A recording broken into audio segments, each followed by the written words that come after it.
the desired or longed for. The word is used in Psalm 63 in verse 1, where David said to God, that my soul longs for you. In other words, my soul comas for you. It longs for you. It's desirous for you. The word is also associated with desire, which is used in Haggai 2:7 to speak of the Messiah, saying that the desire of all nations will come. And at the end of the day, that's what we're all looking for, the Redeemer, the one to bring us freedom. And so, there's this Abu Masher, okay? He is an Arabic astronomer. Now, I'm going somewhere with all this. I know I say that a lot, but guys, if you pay attention, we actually are heading a direction with this. This guy named Abu Masher, who lived 787 to 885 AD. Okay, so we're talking, during what people call the Dark Ages, and some people call the Middle Ages, which I don't even know what that means, but this is during the Dark Ages where the Roman Catholic Church took up the Bibles. This is shortly after Muhammad had started what you guys know as the Nation of Islam. This is where he is with the Muslim religion. Okay, this guy is an Arabian astronomer in 850 AD. Here's what he said. There arises in the first decan of Virgo, as the Persians and the Chaldeans and the Egyptians teach, a young woman whose Persian name denotes a pure virgin sitting on a throne, nourishing an infant boy. The boy, I say, having a Hebrew name, by some nations call him Ishua, which is in Greek called Christos. A Latin translation of Abu's writings is in the library of the British Museum. Thus, there can be no doubt about Abu's understanding of the star story. This all makes it more interesting since he was a Muslim. Okay, so here's the thing, guys. Here's a Muslim, non-Christian astronomer in 850 AD looking up into coma and saying, listen guys, everybody teaches, the Persians teach, the Chaldeans, the Egyptians, that this young virgin sitting on a throne has a child, and almost everybody believes that his name is Christ or Christos. And yet that's the point of bringing this out, is because even others recognized it. Now hang with me, I'm going somewhere. All right, so Genesis 10:8, what we have is one of the most famous stories in all the Bible. It's the Tower of Babel, right? Okay, you're reading along. We've had the flood, and we've been commissioned. Noah was commissioned to replenish the earth, and so here he is. And they were designed to get out there and get after it. And what happens is you have Cush begat Nimrod, right? And he began to be a mighty one in the earth. And he was a mighty hunter before the Lord. And we talked about this in connection to Orion, the mighty hunter. All right? Wherefore it is said, even as Nimrod, the mighty hunter before the Lord, and the beginning of his kingdom was Babel, and Erech, and Akkad, and Calneh, in the land of Shinar. Okay, so here's what we got, is we got Nimrod, who comes along in Genesis 10. He starts a new kingdom, and this kingdom is Babel, and it's the 13th from Adam. It's a kingdom of rebellion, and in Genesis 11:1, and the whole earth was with one language and one speech. Okay, and Genesis 11:7-9 says, God said, let us go down and there confound their languages, and that they may not understand one another's speech. So the Lord scattered them abroad from hence upon the face of all the earth, and they left off to build the city. Therefore is the name of it called Babel, because the Lord did therefore confound the languages of the earth, and from hence did the Lord scatter them abroad upon the face of the earth. Now, The reason I'm bringing all this out is this, okay? So what we have is we have all these people gathering together in Shinar, and they're building this tower. And I don't have time to go in and give you all the symbolism of the tower and the city and the commercial stuff. But guys, every bit of Genesis 10 and 11 connects to Revelation, with especially Revelation 17 and 18, about Mystery Babylon and how she's a commercial and religious city. And man, there's tons of stuff there. But what I'm trying to show you, okay, so we have this deal, and God looks down and he says, this ain't good, man. We got these guys, and they've got this mystery religion going on, and they're building this tower, and they're all about us. Let us make this tower, and they're using mortar and slime, and God says, ain't good. We need to bust this up. So God comes down, and he confounds the languages. Before this moment, everybody spoke one language. I don't know what it is. I'm assuming Hebrew, but let's just assume it wasn't. Let's just say there was another ancient language that nobody knows today, but God busted up and says, we ain't doing it. So now we have this group, they're going to go over here, and they're going to be what's known as the Chinese people. And these people are going to go over here, and they're going to become what's known as the Indian people, or India. We got this group, and they're going over to Africa, and they're going to be groups of people there. And we got these people going up into the Europe area, and Russia, and Siberia. And people are scattered all around, and they can no longer communicate one with another. They do not speak the same language anymore. However, they believe the exact same thing. Their beliefs haven't changed, just their ability to communicate their beliefs one to another has failed because their languages. Now, we have Nimrod's wife. So we have Nimrod, the mighty hunter. And what happens is, now notice here, she's Semiramis. Nimrod's wife is named Semiramis. Okay? She's Semiramis the first, the high priestess of the Babel religion. So you have Nimrod as the king and priest. He's the big man, the mighty hunter. And his wife, his side girl here, or not side girl, but like on his side. In other words, she's enthroned next to him.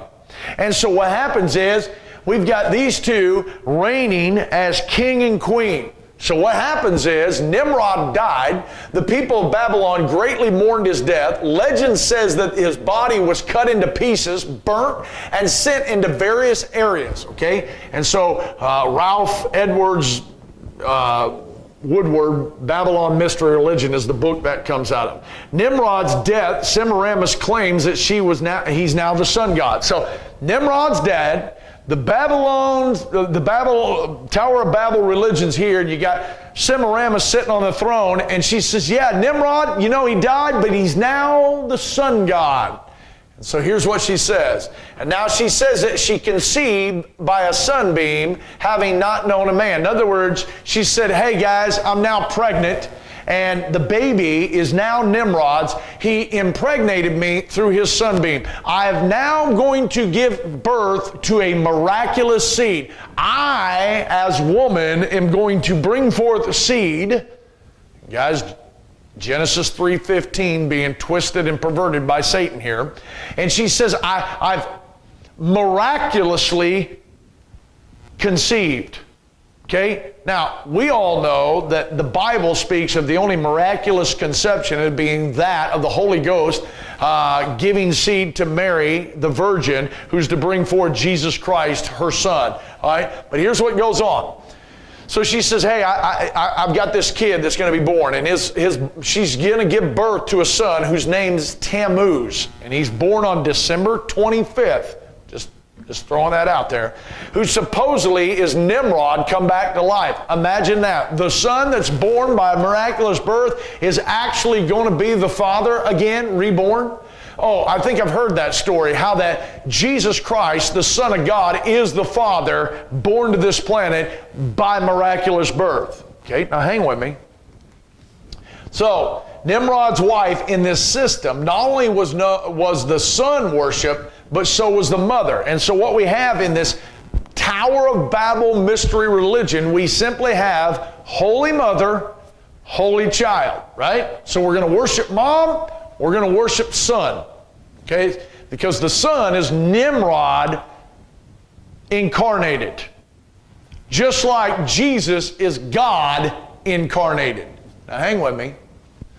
This is why all ancient religions that all have a part of their worship of a mother and child. And the reason being is so no matter where you go and study ancient people groups, every ancient people group out there has a form of Holy Mother and Holy Child to be worshiped. And the reason being is because remember, God comes down and says, this ain't good what they're doing. We're going to bust them up by changing their language. And so they go out. And so they're looking at one another. They can no longer speak. And even though they cannot communicate one with another anymore, they have all left out with this belief system, this religious belief, which simply means Holy Mother, Holy Child. Okay? So, because God spread them throughout all the world, so if you go and study the ancient Chinese, you have Xingmu. Who is Xingmu? She's Holy Mother, and she is pictured with child in her arms of rays of glory around her head. And this is the Encyclopedia of Religion, Volume 2, page 398. And so what you have is Xingmu here, child here, and notice the sun rays. Remember, Nimrod became the sun god. Now, in ancient Germany, she was Virgin Hertha, pictured with child under her feet. Matter of fact, you may even see this picture as a, you know, when your truck or your car stinks and you hang the little tree from the rearview mirror as an air deodorizer, which stinks even worse. Sometimes you'll see this hanging from people's cars, and it's not Mary and Jesus, it's Hertha and child. In India, she was known as Indrani and pictured with her child in her arms. So here's a woman sitting on a beast, Revelation chapter 17, with Holy Mother, Holy Child. All right? In Ephesus, you can read this right out of the New Testament, the book of Acts. In Ephesus, she was known as Diana. The temple in Ephesus was dedicated to her and was one of the 7 wonders of the ancient world. Acts 19 verse 27 says in reference to Diana, whom all of Asia and the world worships. Now when Paul says that, was he just, flowering up the story, exaggerating? No, what Paul recognized that Diana, she's Xingmu. Diana, she's Andrane. She's Hertha. She's Aphrodite. Everybody was worshiping this mother, Holy Mother. That's why he says the whole world's worshiping her. Okay? And she was said to have represented the generative powers of nature, and so was pictured with many breasts, and a tower-shaped crown of the symbol of the Tower of Babel adored her head. That's what's going on right here, and obviously the multiple breasts on her chest, but this comes out of Woodrow's Babylon Mystery Religion book. Now, in Egypt, she was known as Isis, and her son was known as Osiris. Osiris, however, was not only her son, but her husband. Remember, Nimrod was reborn into Tammuz. And if you want to know the 6th story, Tammuz and his own mother, Semiramis, had marital relations. Okay? Now, in Greece, she was known as Aphrodite, and her son was Eros. And Eros is a word for romantic or sensual love. And so it's always the goddess of sex and the goddess of sensual love. That's why the word Aphrodite is where our English word aphrodisiac comes from. Okay? And obviously it's Eros the same way. In Phoenicia, the mother was known as Ashtar or Ishtar, all right? And she's known as, and the son is known as Baal. In the book of Judges, when Israel fell into apostasy, they forsook the Lord and served Baal and Ashtaroth, Judges 2:17. Ashtaroth was the name by which the goddess was known to the children of Israel. And sometimes the son is referred to in the Bible as Balaam. This happened repeatedly in Israel's history. Remember, they would stray away from Jehovah God and the law and the temple and the tabernacle, and they would go serve Baal. Holy Mother, Holy Child. And you have this lady named Ashtar, okay? When you come over in with the Chaldeans, she's also known as Ishtar. It's where the name Easter comes from. It's a pagan holiday that was named after this Holy Mother. Sometimes this goddess was referred to by the title, the Queen of Heaven, Jeremiah 14, 17 through 19. You can also see this in Ezekiel where they're making cakes and they're weeping for Tammuz. In Rome, she was known as Venus, and her son was Jupiter, and sometimes referred to as Cupid. Okay, so every Valentine's Day, understand what you're celebrating. But in the new, refined, modern day way of saying it, we no longer call her Ashtar and Baal. We no longer call them Isis and Osiris. What we call them is Madonna and Child. We call her Mary and Jesus. And all what we did is notice the sun rays. Okay? And what happened in 325, Constantine opens up the door for them all to come in, right? Hey, come on into the church. Constantine supposedly has this conversion to Christianity, which if you study is not a conversion. It's fake. And what happens is they flood the church in the first year with over 12,000 men alone. And what happened was they flooded the church with paganism. And they brought their pagan festivals and belief system in. And they started going, hey, man, I used to worship Aphrodite and Eros. Wow, I can now just switch the names to Jesus and Mary and we'll worship them together. And so when the Bible speaks about in 1 Corinthians chapter 11 that we're going to worship, he says, listen, the goal here is not whether you believe the gospel, it's which gospel. The goal isn't whether you believe Jesus, it's which Jesus. It's which Spirit, okay? Now, this is not what is found on modern maps. In other words, if you look at Coma today, it's no longer a woman with child. And the reason being is because Satan's trying to hide all this. It's not what is found in modern maps. Instead, Coma, we have what's known as Coma Berenice, or literally Bernice's hair. Okay? Bernice II was the battle-seasoned wife of Ptolemy III, the king of Egypt. In the 3rd century, Ptolemy embarked upon the 3rd Syrian war and left Bernice as the head of the government. While he was away, she vowed to consecrate her magnificent hair to Aphrodite. Remember, Isis. Wonder why she's talking about Aphrodite. Wonder why there's a connection between Holy Mother and Holy Child, Coma and all this with Aphrodite. If he returns safely, in other words, she says, listen, if he comes home safely, I'm going to cut my hair off and offer it up to that Holy Mother and that Holy Child up there. Which, remember, it was all about a story about a woman giving forth of a child. It's all about Jesus, and yet they have switched it to Semiramis and Tammuz. They've switched it to Aphrodite and Eros. And that's why she says, I'm going to cut off my hair and dedicate it to Aphrodite.